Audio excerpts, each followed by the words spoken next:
తాకట్టులో ఉన్న బంగారాన్ని విడిపించి ఆ రోజున్న మార్కెట్ ధర కట్టి మిగిలిన డబ్బును మీకు అందిస్తుంది ఎస్వీఎస్ గోల్డ్. ధన్వంతరి నమః. డియర్ ఫ్రెండ్స్, నా పేరు professor doctor T Venugopalarao, Ojas Ayurvedic centre, Chikkadpally, Hyderabad. Friends, diabetic పేషెంట్స్లో మనకి రకరకాల కాంప్లికేషన్స్ చూస్తుంటాం. ఆ డయాబెటీస్ దీర్ఘకాలంగా ఉంటే ఈ కాంప్లికేషన్స్ యొక్క తీవ్రత కానీ కాంప్లికేషన్స్ యొక్క సంఖ్య కానీ పెరుగుతూ ఉంటుంది. అలాంటి కాంప్లికేషన్స్లో ఒకటి ఇది డిమెన్షియా అంటారనమాట. డయాబెటిక్ డిమెన్షియా అంటే ఇది మెమొరీకి సంబంధించిన ఒక ఇష్యూ అనమాట. దీంట్లో ఏమవుతుందంటే కాగ్నిటివ్ స్కిల్స్ తగ్గుతాయి. తర్వాత బిహేవియరల్ చేంజెస్, చిన్న చిన్న విషయాలు కూడా గుర్తు లేకపోవడము, తర్వాత కోపం ఎక్కువగా రావడము, చిరాకుగా ఉండడము, ఇలాంటి మనం రకరకాలుగా ఈ డిమెన్షియాలో మనము చూస్తుంటాము. తర్వాత సోషలైజేషన్ అంటే వాళ్ళు ఒక 10 మందిలో కలవడానికి, వాళ్ళతో మాట్లాడడానికి ఇబ్బంది పడుతున్నారు. ఎందుకంటే పలానా వ్యక్తి కలిగినప్పుడు కొన్నిసార్లు వాళ్ళ మొహం గుర్తుండదు, లేదా వాళ్ళ పేరు కూడా గుర్తుండదు అనమాట. పేరు పెట్టి పిలవడానికి ఇబ్బంది పడి గుర్తురాక అది తప్పించుకోవడానికి వాళ్ళు ఈ సోషలైజేషన్ గ్యాదరింగ్లు కూడా వాళ్ళు అవాయిడ్ చేసే అవకాశం ఉంటుంది. తర్వాత వస్తువులను కూడా వాళ్ళు మర్చిపోతుంటారు. అంటే ఇప్పుడు పెట్టిన వస్తువు ఒక గంట తర్వాత కూడా అది ఎక్కడో పెట్టినని రకరకాలుగా వాళ్ళు చాలా ఇబ్బంది పడుతుంటారు అనమాట. ఇలా మనకి ఈ డిమెన్షియా ఇంకా చాలా లక్షణాలు ఉంటాయి. అది మనకు దాని గురించి ఎక్కువగా వివరణ ఇవ్వట్లేదు నేను ఇక్కడ. అయితే ఇది ఎందుకు వస్తుందని ఒక 2 లైన్లు మనం మాట్లాడుకుందాం. దాని తర్వాత దీని ట్రీట్మెంట్ ఏంటో అని మనం చూద్దాం. సో ఇది రావడానికి కారణం ఏంటంటే ముఖ్యంగా మనకి బ్రెయిన్లో ఇన్సులిన్ రెసిస్టెన్స్ బ్రెయిన్లో వస్తే దాన్ని టైప్ 3 డయాబెటీస్ అని కూడా మనకి చెప్పారన్నమాట. డయాబెటీస్ వల్ల మనకి ఇన్సులిన్ రెసిస్టెన్స్, ఒకవేళ ఇన్సులిన్ రెసిస్టెన్స్ అనేది మనకి శరీరంలో ఉంటే టైప్ 2 డయాబెటీస్, దానికి అదనంగా మనకు బ్రెయిన్లో కూడా ఇన్సులిన్ రెసిస్టెన్స్ కనుక ఉంటే దాన్ని టైప్ 3 డయాబెటీస్ అని కొంతమంది ఈ మధ్య చెప్తున్నారు. అయితే ఇన్సులిన్ ఎందుకు అంటే మనకి ఈ బ్రెయిన్ యాక్టివిటీకి ఇన్సులిన్ అవసరం అనమాట. ఇన్సులిన్ యొక్క ఇంకొక మనకి ఉపయోగాలు కేవలం బ్లడ్ మనకి షుగర్ లెవెల్స్ని తగ్గించడమే కాకుండా మనకి బ్రెయిన్ యాక్టివిటీకి ఉపయోగపడడానికి కూడా ఇన్సులిన్ అవసరం ఉంటుందన్నమాట. ఎప్పుడైతే బ్రెయిన్లో ఇన్సులిన్ రెసిస్టెన్స్ అనేది పెరుగుతుందో మనకి డిమెన్షియాకి అది కారణభూతంగా ఉంటుంది. ఓకే, దాని తర్వాత ఇంకొకటి omega 3 fatty acids, omega 6 fatty acids అనేవి కూడా తగ్గడం అనేది మనకు ఈ డిమెన్షియాకి కారణం ఉంటుంది. దీన్నే ఆయుర్వేదంలో మనకి వాత పిత్త ప్రకోపంగా చెప్పారనమాట. డియర్ ఫ్రెండ్స్, మనకి ఆయుర్వేదంలో ఈ సమస్యను ఎదుర్కోవడానికి అద్భుతమైన మనకి వైద్య విధానాలు ఉన్నాయి. దాంట్లో మీకు ఒక చిన్న ఎగ్జాంపుల్ లాగా నేను ఇప్పుడు ఒక రెమెడీ చెప్తాను. రెమెడీ అనేది కొద్ది వరకే పనిచేస్తుంది, కాకపోతే మీకు ప్రివెంటివ్గా అందరూ వాడుకోవచ్చు. స్టార్ట్ అయిందంటే మాత్రం ఇది వాడి దాని తర్వాత మీరు ఆయుర్వేద వైద్యులను సంప్రదించి దానికి సంబంధించిన మంచి మందులు ఉన్నాయి ఆయుర్వేదంలో, అవి వాడండి. సో దీన్ని మనము ఘృత మరీచం అని అంటారనమాట. అంటే మీకు తెలవడానికి ఘీ పెప్పర్ అంటే ఏమని చెప్పారంటే ఆయుర్వేదంలో శుద్ధ గవ్యం ఘృతం తప్తం మరీచైర్వా కణాన్వితం రసాయనం సదాపేయం ఘృతపానం ప్రశస్యతే రూక్షక్షత విషార్తానం వాతపిత్త వికారినాం. ఈ 4వ లైన్ చెప్తున్నాను, అది చాలా ఇంపార్టెంట్ ఈ సందర్భంలో. హీన మేధ్య స్మృతీనాంచ ఘృతపానం ప్రశస్యతే అంటే ఎవరికైతే ఈ ఇంటెలిజెన్స్, కాగ్నిటివ్ స్కిల్స్ తగ్గుతాయో, మెమరీ పవర్ తగ్గుతుందో వాళ్ళకి, అంటే హీన మేధ్య స్మృతి అంటారనమాట, వీళ్ళకి తగ్గిన వాళ్ళకి ఘృతపానం ప్రశస్యతే, ఘృతపానము ఒక అద్భుతమైన పరిష్కారం అని చెప్పారనమాట. అది కూడా మనకి మనకు మరీచ కణాన్వితం అని చెప్పారు కదా. మరి ఇది ఎలా చేసుకోవాలి అంటే మీరు ఒక 1/2 లీటరు మంచి, ఇక్కడ ఎందుకన్నారంటే శుద్ధ గవ్యం ఘృతం, ఆవు నెయ్యిని మాత్రమే తీసుకోవాలి. గవ్యం అంటే ఆవు, ఘృతం అంటే నెయ్యి. గవ్య ఘృతం అంటే ఆవు నెయ్యిని మాత్రమే తీసుకోవాలి. వేరే నెయ్యిలతోని ఎటువంటి ఉపయోగాలు ఈ సందర్భంలో ఉండవు. కాబట్టి మనకి డయాబెటిక్ డిమెన్షియాకు అవసరమైనది మనకి ఒరిజినల్ జెన్యూన్ ఆవు నెయ్యి ఒక 500 గ్రాములు తీసుకొని దాంట్లో మనకి శుద్ధమైన మిరియాలను, అవి ఎంత అంటే ఒక 100 గ్రాముల మిరియాలను దంచి మీరు గిన్నెలో వేసి, ఈ నెయ్యి గిన్నెలో వేసి దాంట్లో ఒక 100 గ్రాముల మిరియాలను దంచి దాంట్లో వేసి ఒక 15 నుంచి ఒక 20 నిమిషాలు సన్నటి మంట మీద మరిగించండి చాలు. దాని తర్వాత దాన్ని వడపోసేయండి. వడపోసి అది చల్లారించిన తర్వాత మీరు ఏదైనా కంటైనర్లో మీరు దాన్ని భద్రపరచుకోండి. ప్రతిరోజు కూడా ఒక వ్యక్తిగత అవసరాన్ని బట్టి లేదా ఒక వ్యక్తి యొక్క జీర్ణ శక్తిని బట్టి, ఆకలి శక్తిని బట్టి, మంచి ఆకలి ఉన్న వాళ్ళకి దీన్ని 3 స్పూన్లు ఒక అర గ్లాసు గోరువెచ్చని నీళ్ళు అంటే తాగగలిగేంత వేడి ఉన్న నీళ్ళలో ఒక 3 స్పూన్ల ఈ ఇప్పుడు తయారు చేసిన ఈ పెప్పర్ ఘీని వేసి పరగడుపున ప్రతిరోజు తాగాలన్నమాట. తాగిన తర్వాత తక్కువలో తక్కువ ఒక గంట వ్యవధి ఇవ్వాలి. ఎందుకంటే ఘృతము ఆవు నెయ్యి డైజెషన్ కావడానికి కొద్దిగా టైం పడుతుందన్నమాట. సో అంత టైం మనకి ఇవ్వాలన్నమాట.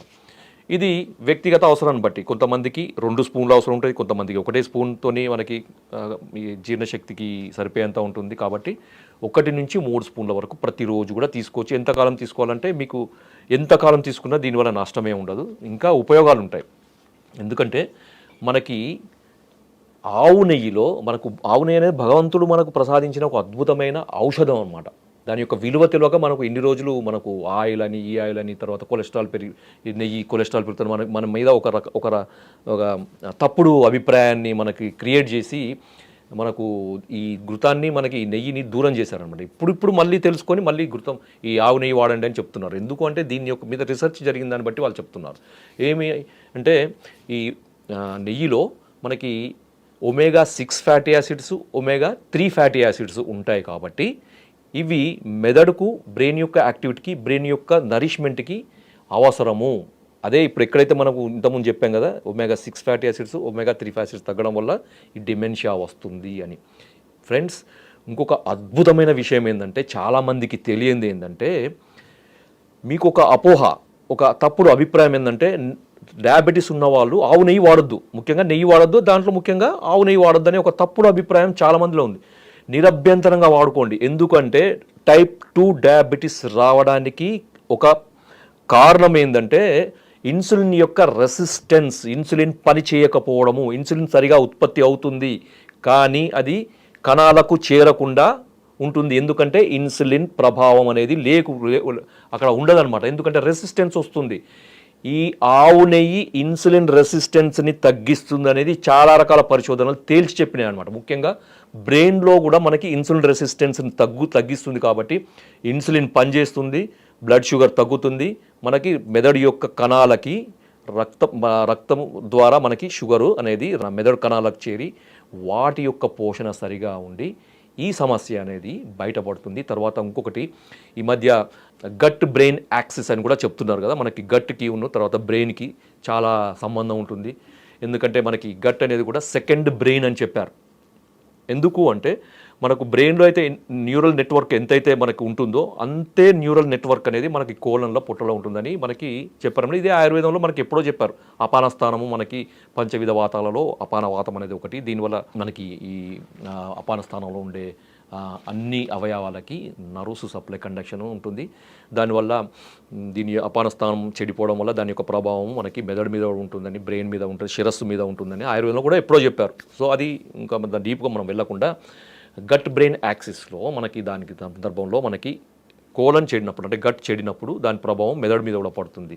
కాబట్టి ఘృతపానం చేయడం వల్ల అంటే ఈ ఆవు నెయ్యి తీసుకోవడం వల్ల ఏమవుతుందంటే ఈ ఆవు నెయ్యిలో ఉండే నేను సైంటిఫిక్గా చెప్తున్నాను, ఈ బ్యూటరిక్ యాసిడ్ అనేది ఉంటుందన్నమాట. ఈ బ్యూటరిక్ యాసిడ్ ఏం చేస్తుంది, అది మిగతా ఫుడ్ సోర్సెస్లో దేంట్లో కూడా ఇంత మోతాదులో ఉండదు. ఒక్క ఆవు నెయ్యిలో అన్నిటికంటే ఎక్కువ పరిమాణంలో మనకి ఈ బ్యూటరిక్ యాసిడ్ ఉంటుందన్నమాట. ఈ బ్యూటరిక్ యాసిడ్ ఏం చేస్తుందంటే ఈ గట్ యొక్క లైనింగ్ని, పొరని అది సూదనింగ్ చేస్తుంది, కాపాడుతుంది అనమాట. తద్వారా ఏంటంటే మనకి గట్ హెల్త్ అనేది అద్భుతమైన పనితీరుగా మెరుగవుతుందన్నమాట. తద్వారా ఏంటంటే మనకి జీర్ణశక్తి అనేది సక్రమంగా జరిగి మనం తీసుకునే ఫుడ్ ద్వారా వచ్చే ఈ పోషకాలన్నీ కూడా మనకి బ్రెయిన్కి అందుతాయి. సార్, మరి ఇంత చెప్పారు కదా, మరి ఇది సమస్య తీవ్రత ఎక్కువగా ఉన్నప్పుడు, డిమెన్షియా అనేది చాలా తీవ్రతగా ఉన్నప్పుడు ఏంటంటే వాళ్ళు సొంత పేరు కూడా మర్చిపోయే పరిస్థితి ఉంటుంది, సొంత పనులు చేసుకోవడానికి కూడా ఇబ్బంది ఉంటుంది. వాళ్ళకి ఒక అసిస్టెంట్ ఎవరైనా తప్పనిసరిగా వాళ్ళు వెంబడి ఉండాల్సిన పరిస్థితి ఉంది. సో అలాంటి వాళ్ళకి మరి ఆయుర్వేద మందులు, ఇంకా మెరుగైన ఆయుర్వేద వైద్యం కానీ ఉన్నాయంటే ఉన్నాయి, తప్పకుండా ఉన్నాయి. దాంట్లో మనకి కొన్ని మూలికల్లో మనకి స్మృతి మిత్ర వటి, ఫ్రెండ్స్ గుర్తుపెట్టుకోండి లేదా రాసుకోండి. పెద్దవాళ్ళు ముఖ్యంగా 70 సంవత్సరాలు దాటిన వాళ్ళలో మనకి ఈ సమస్య ఎక్కువగా బాధిస్తుంది. చూసే వాళ్ళకి కూడా ఇబ్బంది అనిపిస్తుంది. బాధపడే వాళ్ళకే కాదు, అనుభవించే వాళ్ళకి కాదు, చూసే వాళ్ళకి కూడా. తర్వాత వాళ్ళకి సేవ చేయాల్సిన భార్యలు కానీ, పిల్లలు కానీ, వాళ్ళందరికీ కూడా ఒక రకమైన ఇబ్బంది అనమాట. వాళ్ళకు కూడా ఎంతోమంది అంటే వాళ్ళ జీవితంలో ఎన్నో కష్టాలు పడి, ఎన్నో పిల్లలకు పెళ్ళిళ్ళు చేసి, బరువు బాధ్యతలు అయిపోయిన తర్వాత ఒక ప్రశాంతమైన జీవితం గడుపుదాం అనుకునే సమయంలో ఇలాంటి సమస్య వచ్చినప్పుడు చాలా ఇబ్బందికరంగా ఉంటుంది, చాలా ఎంబరాజింగ్గా ఉంటుంది చూసే వాళ్ళకైనా కానీ, సేవ చేసే వాళ్ళకి కానీ. సో అలాంటి పరిస్థితిలో ఉన్న వాళ్ళకి ఈ స్మృతి మిత్ర వటి, మళ్ళీ చెప్తున్నాను, స్మృతి మిత్ర వటి. స్మృతి అంటే మనకి మెమొరీ పవర్, లేకపోతే కాగ్నిషన్ స్కిల్, తర్వాత మనకి ఇంటెలిజెన్స్, వీటన్నిటినీ కూడా స్మృతి కింద తీసుకున్నారనమాట. ఈ స్మృతికి మిత్రం అంటే మనకి అనుకూలంగా ఉండేది, ఒక సహాయకుడిలాగా, ఒక స్నేహితుడిలాగా మనకి సహాయపడేది, దోహదపడే ఈ స్మృతి మిత్రవటి. అది మేము మా ఆయుర్వేద వైద్యుల యొక్క టీం దాన్ని తయారు చేయడం జరిగింది. ఇది బయట ఎక్కడా దొరకదు, ఏ కంపెనీ ఇది తయారు చేయదు. మీరు ఎవరైనా కావాలంటే నా కాంటాక్ట్ నెంబర్ తీసుకొని నాకు కాల్ చేయండి, అది నేను పంపేయగలుగుతాను. వాడండి. పెద్దవాళ్ళకి, ముఖ్యంగా వయసు మీరిన వాళ్ళకి ఇది ఒక అద్భుతమైన వరప్రసాదం అనుకోవచ్చు. కాబట్టి మిత్రులారా, ఇంకా కూడా చాలా మెడిసిన్స్, ట్రీట్మెంట్స్ ఉన్నాయి. దాన్ని మీరు వైద్యులను సంప్రదించండి, లేదా ఓజస్ ఆయుర్వేదిక్ సెంటర్ వచ్చి నాకు అపాయింట్మెంట్ తీసుకొని వచ్చి కలవండి. మీ ఈ సమస్యకి మనకు శాశ్వత పరిష్కారం ఉంది. మన పెద్దవాళ్ళని ఈ సమస్య నుంచి దూరం చేయవచ్చు, వాళ్ళకి అనుకూలంగా ఉండే విధంగా ఈ సమస్యని మనకు పరిష్కారం చేయవచ్చు. జై ఆయుర్వేద.